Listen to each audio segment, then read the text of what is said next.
Fala galera, mais um dia, mais um vídeo, começando uma nova semana aqui. E hoje eu vou trazer para vocês uma breve conversa aqui que eu vou ter com o ChatGPT e meu intuito é justamente abrir a cabeça de vocês aí que acompanham os vídeos dessas novas ferramentas que a gente tem da tecnologia, né? E como a IA realmente chegou para ficar e como ela pode nos ajudar a nos desenvolvermos, tanto pessoalmente quanto profissionalmente. E vou trocar essa ideia aqui com essa IA, mais como num teste mesmo, uma descontração. Vou falar um pouco com ela sobre o Bitcoin. E aí vocês conferem como que tá legal essa ferramenta, né? Uma coisa que surgiu aí há poucos anos atrás, está atingindo um nível muito alto. Eu fico imaginando como vai ser daqui 5, 10 anos, como que isso vai estar cada vez mais presente na nossa vida. Então eu estou aqui no ChatGPT e vou usar o Voice Mode aqui. Fala aí, chat, beleza? Bom, eu queria saber um pouco mais sobre Bitcoin, porque eu ouvi falar nesse negócio aí, diz que dá dinheiro. Bitcoin é para a gente multiplicar o nosso dinheiro, assim? Sempre sobe? Como é que funciona? Fala, Felipe. Então, vamos nessa. O Bitcoin é bem famoso justamente porque muita gente viu ele como uma oportunidade de multiplicar dinheiro ao longo do tempo. Mas assim, não é sempre que ele sobe, não. Ele é bem volátil, ou seja, o preço sobe e desce bastante. Tem períodos em que ele valorizou muito, mas também já teve quedas grandes. A ideia do Bitcoin é ser uma forma de investimento e também um tipo de dinheiro digital alternativo. Mas como qualquer investimento, tem riscos. Então, vale a pena estudar bastante antes de entrar nessa e saber que não é garantia de lucro certo. Se precisar de mais detalhes, só falar. Ah, então, mas como assim? Ele foi criado por uma forma de investimento para as pessoas simplesmente colocar dinheiro lá e ficar rico? Não é bem assim que ele foi criado originalmente, não. Na verdade, o Bitcoin foi criado mais como uma alternativa de moeda, uma forma de dinheiro digital que não precisasse de bancos ou de governos para existir. O criador, ou criadores, que usaram o nome Satoshi Nakamoto, pensaram nisso como um sistema de pagamento eletrônico peer-to-peer, ou seja, de pessoa para pessoa, sem intermediários.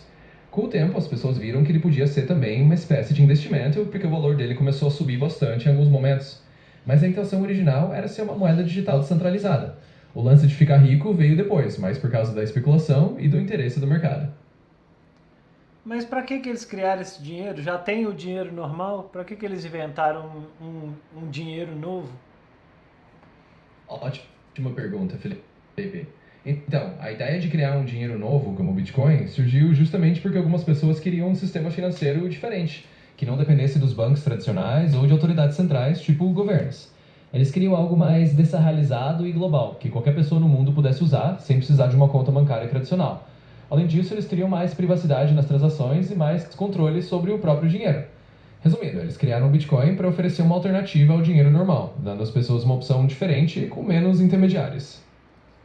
Mas para que precisa dessa opção diferente? Já não pode só usar o dinheiro que já existe, não? Claro, Felipe, essa é uma dúvida super válida. E realmente, muita gente continua usando o dinheiro normal e está tudo certo.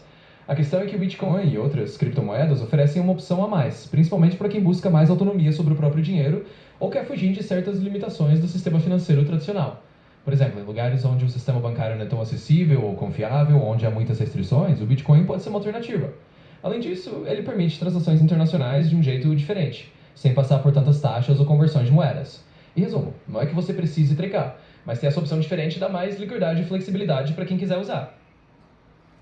Ah, tá, entendi. É uma opção a mais, né?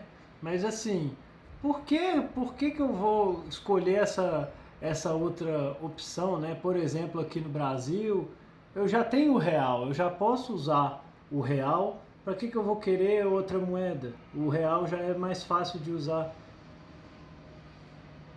Exato, Felipe, faz todo sentido a sua pergunta. E para muita gente, realmente o real já resolve tudo de um jeito bem prático. A ideia de usar Bitcoin ou Com certeza, Felipe, faz todo sentido sua pergunta. No dia a dia, se o real já atende tudo o que você precisa, realmente não tem uma necessidade imediata de usar outra moeda.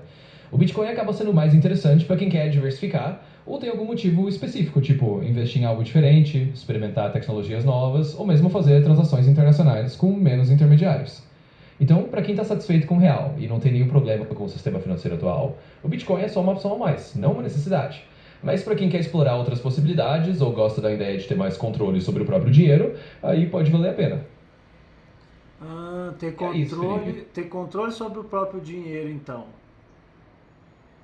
Exatamente, Felipe. É bem por aí. A ideia do Bitcoin é dar às pessoas mais controle sobre o próprio dinheiro, sem depender tanto de intermediários como bancos ou governos. É uma forma de ter mais autonomia nas transações e na gestão do seu próprio dinheiro. Claro que isso vem com seus desafios e riscos também, mas a proposta é justamente dar mais liberdade para quem quer explorar um sistema financeiro alternativo. Uai, mas e se alguém precisar confiscar o meu dinheiro, se eu estiver devendo alguém e meu dinheiro for todo Bitcoin e não real? Como é que eles vão fazer o bloqueio da minha conta bancária, por exemplo? Boa pergunta, Felipe. Aí é que está a diferença. Com o Bitcoin, como ele é descentralizado e não fica guardado em um banco tradicional, não é tão simples para alguém simplesmente confiscar ou bloquear como faria com uma conta bancária normal. O controle das suas criptomoedas é feito por você através de chaves privadas, que são como senhas que só você tem. Então, se alguém precisasse realmente fazer uma cobrança legal, geralmente teria que encontrar outras formas legais de exigir que você pague, já que não dá para simplesmente bloquear seu Bitcoin da mesma forma que um banco bloquearia uma conta. Em outras palavras, o Bitcoin dá mais controle para você, mas também significa que as medidas de cobrança teriam que ser diferentes, mas no campo. Ah, essa é uma questão interessante, Felipe. Com o Bitcoin, como ele é Tá, descentralizado e você tem. pera aí que você passou o carro na frente dos bois e misturou as coisas todas. Então, vamos lá, um passo de cada vez. Então, não tem como, o que você está dizendo basicamente é que não tem como eles confiscarem isso de mim. Então, não tem como eles confiscar esse dinheiro de mim. É isso? Isso, vamos por partes, Felipe. Exatamente. Uma das grandes vantagens que muita gente vê no Bitcoin é justamente essa resistência à censura. Ou seja, como ele é descentralizado e você guarda suas próprias chaves privadas, fica muito mais difícil para qualquer governo ou autoridade simplesmente confiscar o seu Bitcoin, desde que você o mantenha seguro. Claro, isso não é uma proteção mágica, porque se alguém tiver acesso às suas chaves privadas, aí sim pode mover os seus fundos. Mas no geral, a ideia é que você tenha muito mais controle e que não seja algo tão facilmente confiscável como o dinheiro numa conta bancária tradicional. Tá, entendi. Aí tava vendo aqui que o Bitcoin ele sobe muito de valor e também cai muito de valor, né? Ele tem essa oscilação. E a moeda tradicional, né, sendo o real ou o dólar, por exemplo, a gente foi vendo assim que ao longo do tempo, né, o valor nominal do dinheiro, o poder de compra dessa moeda mais tradicional, foi caindo com o tempo. O que será que é melhor então? A moeda que vai caindo sempre com o tempo? Ou nesse caso o Bitcoin, que ele cai muito também, mas tem vezes que sobe também? Você pode me explicar de forma rápida, assim, mais rápida, é, sua visão sobre o Bitcoin e as moedas tradicionais? Claro, Felipe, posso resumir sim. Então, basicamente a diferença é essa. Moedas tradicionais, como o real ou o dólar, geralmente perdem um pouco de poder de compra ao longo do tempo por causa da inflação, que é aquele aumento de preços gradual. Mas elas são mais estáveis, você sabe que o valor não vai despencar ou disparar de um dia para o outro. Já o Bitcoin é muito mais volátil, ele pode subir bastante e também cair bastante em curtos períodos de tempo. Então ele tem um potencial de valorização, mas também um risco maior. Não existe uma resposta única sobre o que é melhor, porque depende do que você busca. Se você quer mais estabilidade, as moedas tradicionais são mais previsíveis. Se você quer a chance de valorização maior e não se importa com a volatilidade, o Bitcoin pode ser interessante. E claro, tem gente que usa um pouco dos dois para diversificar. Tá, tá, entendi. Mas agora falando, você falou aí que a inflação é o aumento de preços, é isso mesmo? Você pode me explicar também, de forma mais resumida, qual que é a definição de inflação? Porque minha dúvida é a seguinte: se o governo tem a capacidade, por exemplo, de congelar preços, esse tipo de coisa, essa oscilação, essa inflação não seria necessariamente o, o, a inflação do dinheiro seria controlada pelo próprio governo, não? Se ele tem a capacidade de deixar uma coisa mais barata ou mais cara, cobrando menos imposto em algum tipo de ativo e mais em outros, tá, fiquei meio confuso. Com certeza, Felipe. Vamos lá.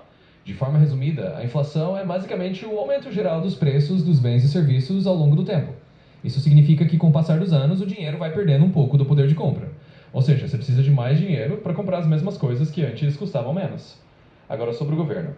Sim, ele tem algumas ferramentas para tentar controlar a inflação, como ajustar juros, impostos ou até congelar preços temporariamente. Mas isso geralmente são medidas temporárias e não mudam o fato de que a inflação é um fenômeno econômico mais amplo. Em outras palavras, o governo pode tentar controlar ou suavizar a inflação, mas não pode simplesmente eliminá-la de vez, porque ela faz parte de como a economia funciona. Então é isso, a inflação é o aumento geral de preços e o governo tem algum controle, mas não total. Espero que isso ajude a esclarecer. Ah, mas eu vi um dia desses aí uma outra definição de inflação, né? Que, que a inflação, na verdade, é o poder, a perda, né, do poder de compra da moeda.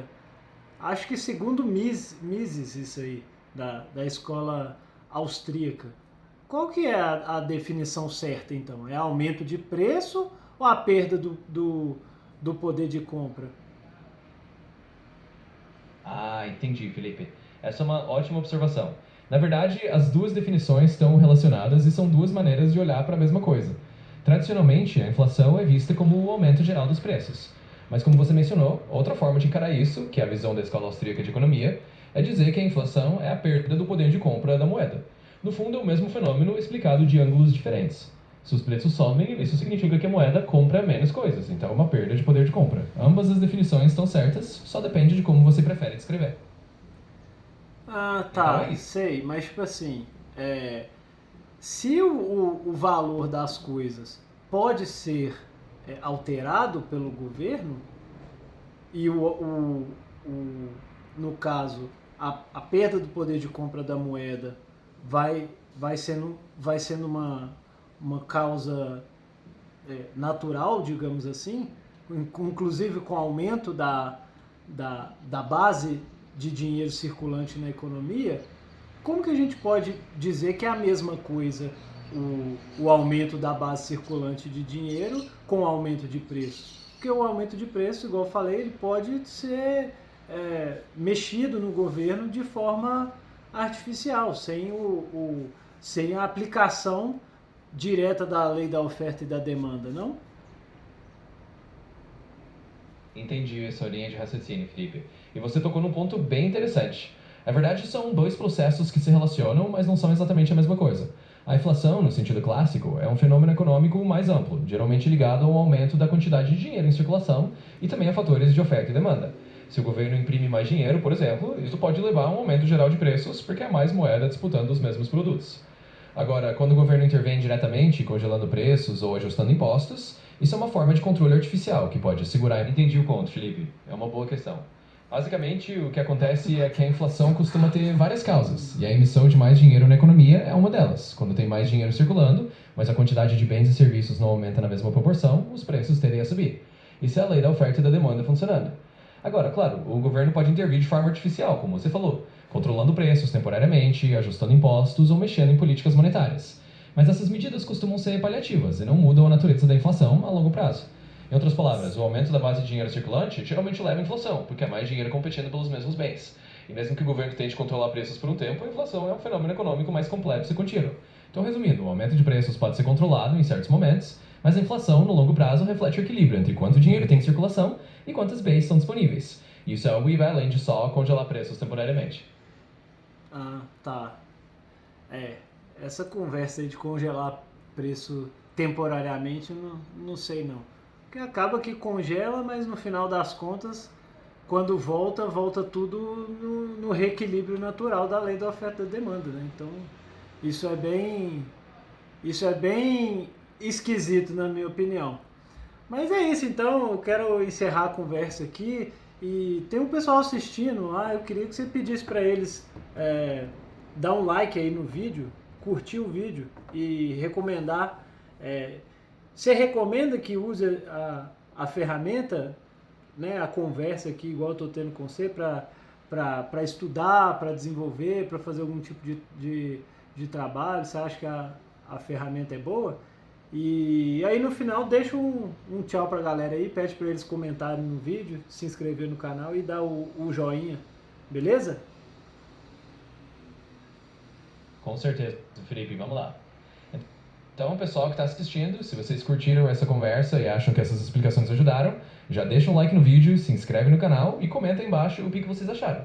E sim, eu recomendo bastante usar esse tipo de ferramenta, como essas conversas aqui, para estudar, tirar dúvidas, desenvolver trabalhos, porque é uma forma bem prática de aprender e se aprofundar nos assuntos. Então, usem e abusem dessas conversas para facilitar a vida de vocês. É isso, um abração para todo mundo, não esquece de deixar o joinha e até a próxima.